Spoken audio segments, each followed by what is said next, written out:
السلام علیکم محترم عزتمنو قدرمنو مسلمانانو ورونو امید لرم چې جوړ او روغ به یاست او د صحت جامې به په تن باندې که چیرې پتی کې ته چیرې څوک داسې غواړي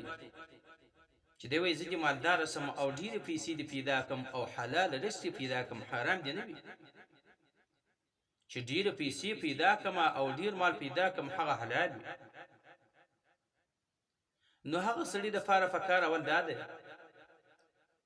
چې دی به د سهار سنت په کور کې کوي یعنې د هغه نه به مخکې تیاري کوي اودس به کوي په کور کې او بیا به سنت کوي بیا به وروسته د جومات لمانځه ته تشریف راوړي د جومات لمونځ به ادا کوي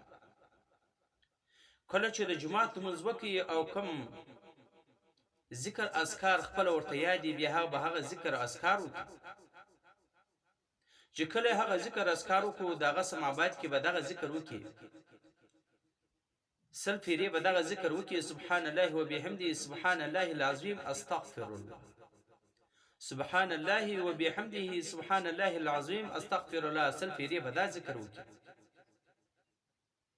که چیرې دی د دومره مالداره نسلو او دومره رزق الله تعالی نه کوي چې د بل چاته زکاتونه ورکونه ورکوله بیا به زه جرمانه یم او بل عمل یې دا دی چې دی کوم کار کوي تجارت کوي دکانداری کوي یعنی هر کار چې دی کوي یعنی په دې دکانداری کې دی ګړي دپاره مثال به ورکړو د لک روپۍ وګټلې په دې لکو کې پنځه زره د ده منافع ده ګټه ده چې سودا یې کړې دی نور یې خپل سر دی 15 زره ګټه ده په 15 زره کې دی هره ورځ 1000 روپۍ صدقه کوي او خیرات کوي دی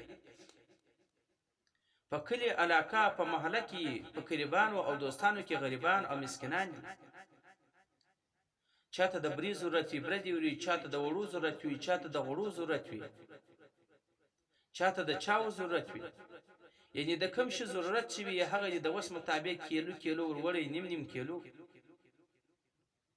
بس د ورځې دا صدقه کوي یا د چا نه پوښتنه کوي چې ستا کوم شي ضرورت دی هغه شی دی هغه له وروړي که چیرې ده ته الله تعالی دومره سرمایه نه کوله د خپله زکاتونه بل چاته ورکوله بیا به زه جرمانه یم یعنې دغه ټوله شیان پر ځای باندې کړي دغه شرایط ټوله عملي کړي د سهار سنت په کور کې کول بیا فرض لمونځ د سهار په جماعت سره ادا کول دغه سماباد ذکر اذکار کول د خپل ذکر اذکار سماباد کې بیا دغه ذکر کول سل پیری سبحان الله وبحمده سبحان الله العظیم استغفر الله او بیا چې څومره پیسې وګټي په هغه کې 0 پیسې صدقه کول یعنی څومره چې د منافع جوړیږي دغه سماباد کې دغه نه صدقه کول د خپل وس مطابق خیرات کول بیا هم مالدار نسو زکات بل چاته نه ورکوي زه به جرمانه یم لیکن دا چې هر چا عملي کوي الله تعالی به هغه چاته رزق او روزي ورکوي هغه به الله تعالی مالدار جوړوي